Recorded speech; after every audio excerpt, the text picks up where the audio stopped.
ఓం నమః శివాయ. ఓం నమో నారాయణాయ.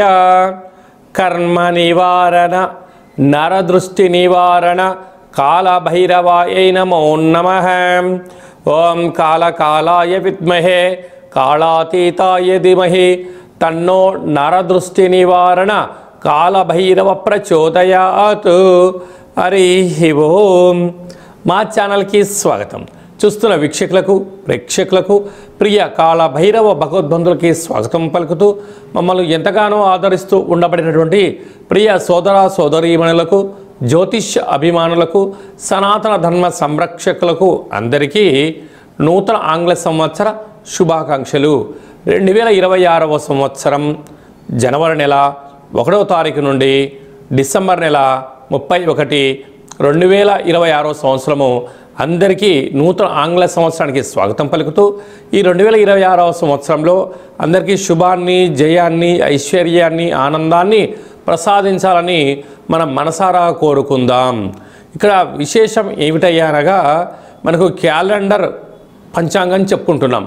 మనకి ఇక్కడ గురువారం రోజు ప్రారంభమవడం, అందులో 1వ తారీఖున రోహిణీ నక్షత్రం అయింది. గురువారం రోజున రోహిణీ నక్షత్రము, అందులో గురువారము. గురు అంటే గురువు యొక్క రోజు, చంద్రుడి యొక్క నక్షత్రము. అంటే విశేషమైనటువంటి గజకేసరి యోగము ఈ సంవత్సరం అందరికీ ప్రసరిస్తుందని చెప్పి గమనించాలి. అలాగనే మనకు ఉగాది పండగ శ్రీ పరాభవనామ సంవత్సరము కూడా గురువారం ప్రారంభమవుతుంది. ఇది చాలా విశేషంగా గమనించగలగాలి. కనుక ఈ సంవత్సరము విద్యార్థులకు, ఉద్యోగస్తులకు, వ్యాపారస్తులకు, నూతనమైనటువంటి అత్యంత ఆధునిక టెక్నాలజీని నేర్చుకునేటువంటి వారందరికీ, వ్యవసాయ సోదరీమణులకు అందరికీ సువర్ణపు యుగంగా భావించగలగాలి. ద్వాదశ రాశుల్లో గ్రహ గమనాన్ని ఒకసారి వీక్షింపచేద్దాం. మిథున రాశిలో దేవగురు బృహస్పతి సంచార స్థితి, సింహరాశిలో కేతు సంచార స్థితి, ధనుస్సు రాశిలో చతుర్గ్రహ కూటమి రవి, కుజ, బుధ, శుక్ర సంచార స్థితి, కుంభరాశిలో రాహు సంచార స్థితి, మీనరాశిలో శని భగవానుని సంచార స్థితితో ద్వాదశ రాశుల్లో గ్రహ గమనాలు ఈ విధంగా ఉన్నాయి. తులారాశి వారికి ఒకవైపు 6వ స్థానంలో శని భగవానుడు సంచారం చేయు కాల సమయంలో నూతన ఆంగ్ల సంవత్సరం నుండి మరియు ఉగాది పండగ నుంచి ఆదాయ వ్యయాలు ఎలా ఉన్నాయో ఒకసారి తెలుసుకుందాం. వీరి యొక్క ఆదాయం 5, వ్యయం 14. చూడండి, 6వ స్థానంలో శని భగవానుడు సంచారం చేయనప్పుడు రుణ సమస్యలు, రోగ సమస్యలు, శత్రు సమస్యలు, నిత్యం అగ్నిభయం, చోరభయంతో మానసిక వేదనకు గురయ్యే పరిస్థితి చాలా అధికంగా ఉంది. అంటే 5 రూపాయలు మనం సంపాదిస్తే 14 రూపాయలు ఖర్చు పొంచి ఉంది. అంటే -9 రూపాయల్లో మనం ఉంటున్నాం. ఇలాంటి కాల సమయంలో ధర్మబద్ధంగా ఉండడం, భగవంతుడు ఆరాధనలో ఉండడం, ఖర్చులు తగ్గించుకోవడం, విందులు వినోదాలకు, మద్యమత్తు మాంసాలకు దూరంగా ఉండడం, సత్ప్రవర్తన, ఆరోగ్యము, నియమము, నిష్ఠ, పెద్దవారితో సఖ్యతగా ఉండడము, తల్లిదండ్రుల మాట వినడము, విజయానికి కలిగించేటువంటి సూత్రాలను పాటించడం వలన ఖర్చులను నివారించే పరిస్థితి చాలా అధికంగా ఉంటుందని చెప్పి కూడా గమనించాలి. రాజపూజ్యమారు, అవమానం 3.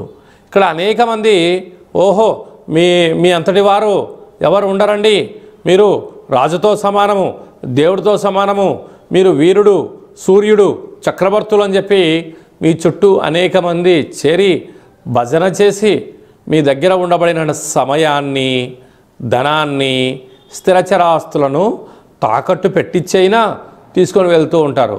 కనుక ఇలాంటి కాల సమయంలో మౌనం, ధ్యానం, సత్ప్రవర్తన అవసరం.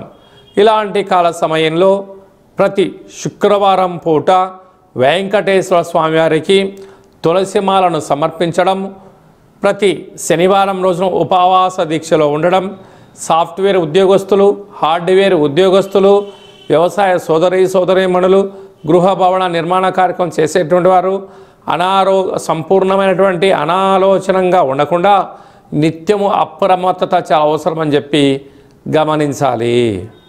ఈ ఆంగ్ల సంవత్సరం అంతనూ కూడా అందరము కూడా వీలైనంత వరకు తల్లిదండ్రుల యొక్క సేవ, తల్లిదండ్రులతో సత్ప్రవర్తన, తల్లిదండ్రులను ఎవరైతే గౌరవిస్తారో వారందరికీ యోగం కలుగుతుంది.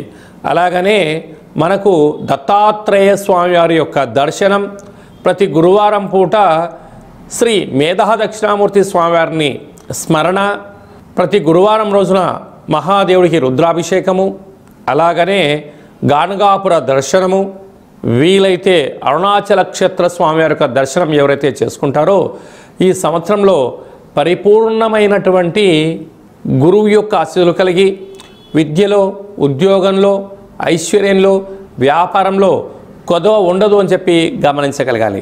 ఇంకనూ మనం విజయం సాధించగలగాలి అన్నట్లయితే ఒక్కొక్క నెలలో మనకు ఒక్కొక్క కాళభైరవ స్వామి వారు ఉంటారు. ఆ కాళభైరవ స్వామికి స్మరణ, ధ్యానము, కూష్మాండ దీపము, నారికేల దీపము, పిండి దీపాన్ని, గండా దీపాన్ని ఒక్కొక్క నెలలో ఒక్కొక్క విధంగా మనం పెట్టుకోగలిగినట్లయితే సంపూర్ణమైనటువంటి స్వామివారికి ఆశీస్సులు కలిగి ఎవరి ఇంట్లో ఎలాంటి ఇబ్బందులు లేకుండా, అష్ట కష్టాలు లేకుండా అష్ట ఐశ్వర్య ప్రాప్తి కలుగుతుందని చెప్పి గమనించాలి. ఈ యొక్క పాత్ర కాళభైరవ స్వామివారి యొక్క అక్షయ పాత్ర. అంటే ఈ యొక్క పాత్రలో అనేక రకముల యంత్రములను అచ్చు వేయడం జరుగుతుంది. ఈ యొక్క పాత్రను ఇంట్లో ఉంచుకొని పూజ చేసిన తదనంతరము ఇలా ఒక్కసారి శబ్దం చేస్తే ఈ పాత్రలోంచి ఓంకార శబ్దం రావడం జరుగుతుంది.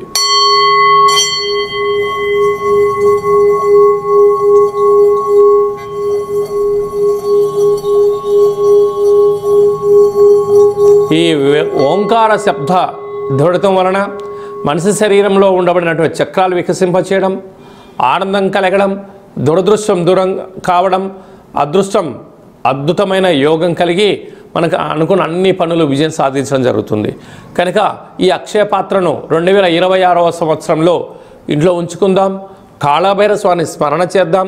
సకల అష్ట కష్టాలకు స్వస్తి పలుకుదాం. అష్టైశ్వర్య స్వాగతం పలుకుదాం. అలాగనే మీ వ్యక్తిగత జాతకం తెలుసుకోవాలనుకుంటున్నారా?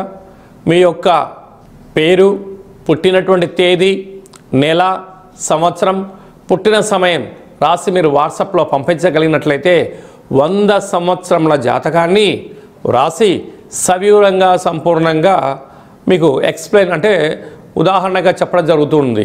అలాగే మీరు పుట్టినప్పుడు గ్రహ గమనాలు ఎలా ఉన్నాయి, ప్రస్తుతం ఎలా ఉంటున్నాయి, రాబోయే కాలంలో ఎలా ఉంటున్నాయో తెలియజేయడం జరుగుతుంది. చాలామందికి పుట్టినటువంటి కాల సమయంలో డేటా ఆఫ్ బర్త్లో లేనటువంటి వారికి మీ పేరు యొక్క మొదటి అక్షరాన్ని అనుసరిస్తూ రాశిని తెలియచేస్తూ రాశి యొక్క స్థితిగతులను చెప్పుకుంటూ అలాగనే రమణ శాస్త్రం ద్వారా అనగా గవ్వళ ద్వారా కాళభైరవ ఉపాసన చేత భూత భవిష్యత్ వర్తమానాన్ని తెలియజేయడం జరుగుతుంది. కనుక 2026వ సంవత్సరంలో మనకు ఉగాది పండుగ దగ్గర నుంచి ఆదాయము, వ్యయము, రాజపూజ్యము, అవమాన కార్యక్రమాలను ఎలా నివారించుకోవాలి, ఐశ్వర్యాన్ని ఎలా పొందుకోవాలో ముందుగానే తెలుసుకుందాం. అపాయింట్మెంట్ తీసుకొని సంప్రదించగలరు. అందరికీ ఈ 2026వ సంవత్సరంలో శుభం, జయం, లాభం, ఐశ్వర్యం కలగాలని కోరుకుంటూ ఆశీర్వచనం. శతమానం భవతు శతాయ పురుష సతేంద్రియ ఆయుష్యేవేంద్రియే ప్రతిష్టతి. నూతన ఆంగ్ల సంవత్సరాంతం ఆయురారోగ్యం ఐశ్వర్యం దేహిమే కాళభైరవాయ నమః. హరి ఓం. ఈ వీడియో మీకు నచ్చినట్టయితే లైక్ చేయండి, షేర్ చేయండి. అందరికన్నా ముందుగా మా ఆధ్యాత్మిక వీడియోలు మీరు చూడాలనుకుంటున్నట్లయితే మా ఛానల్ని సబ్స్క్రైబ్ చేసుకోండి. అలాగనే గంట సింబల్ ప్రెస్ చేయండి. అలానే బటన్ కూడా తెలియచేయండి. భగవద్బంధులకు, మిత్రులకు ఈ ఆధ్యాత్మిక సమాచారం చేరవేసి హిందూ ధర్మాన్ని కాపాడండి.